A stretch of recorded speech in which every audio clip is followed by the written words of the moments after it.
Play offs లో ఉండాలంటే తప్పక గెలవాల్సిన మ్యాచ్ లో గుజరాత్ టైటాన్స్ చెలరేగిపోయింది. ఓపెనర్లు శుభ్మన్ గిల్, సాయి సుదర్శన్ సెంచరీలతో రెచ్చిపోయారు. దీంతో 35 పరుగుల తేడాతో చెన్నైను చిత్తు చేసింది Gujarat Titans. Do or die match లో గుజరాత్ టైటాన్స్ ఎరగదీసింది.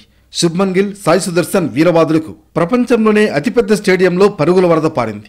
ఇద్దరు సెంచరీలు మోత మోగించడంతో 20 ఓవర్లలో 3 వికెట్లు కోల్పోయి 231 పరుగులు చేసింది గుజరాత్. ఆ తర్వాత బరిలోకి దిగిన సిఎస్కే 20 ఓవర్లలో 8 వికెట్లు కోల్పోయి 196 పరుగులు మాత్రమే చేసింది. దీంతో 35 పరుగుల తేడాతో పరాజయాన్ని మూటగట్టుకుంది రుతురాజ్ సేన. టాస్ గెలిచి ఫీల్డింగ్ ఎంచుకుంది చెన్నై సూపర్ కింగ్స్. అయితే ఆ నిర్ణయం ఎంత పెద్ద తప్పో అర్థం కావడానికి ఎక్కువ టైం పట్టలేదు. శుభ్మన్ గిల్, సాయి సుదర్శన్ ఆకాశమే హద్దుగా చెలరేగారు. తొలి ఓవర్లోనే 14 పరుగులతో బోణి చేసిన ఈ ఇద్దరు తర్వాత ప్రతి ఓవర్లో 6లు, 4లతో విరుచుకుపడ్డారు. సాయి సుదర్శన్ 32 బంతుల్లో హాఫ్ సెంచరీ చేస్తే శుభ్మన్ కేవలం 25 బాల్స్లోనే 50 కంప్లీట్ చేశాడు.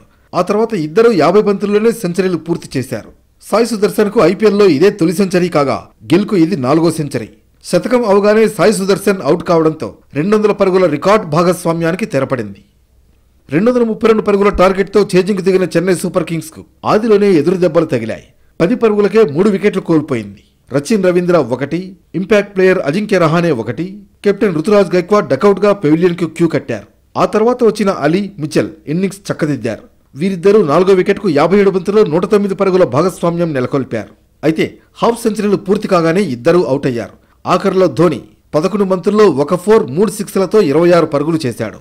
ఇక ఓటమి తప్పదని తేలిపోయాక ధోని 3 సిక్సర్లు బాది ప్రేక్షకుల్ని అలరించడం తప్ప చెన్నై ఇన్నింగ్స్ లో చెప్పుకోవాల్సిందేమీ లేదు. ఈ గెలుపుతో ప్లే ఆఫ్ ఆశలను గుజరాత్ సజీవంగా ఉంచుకుంది.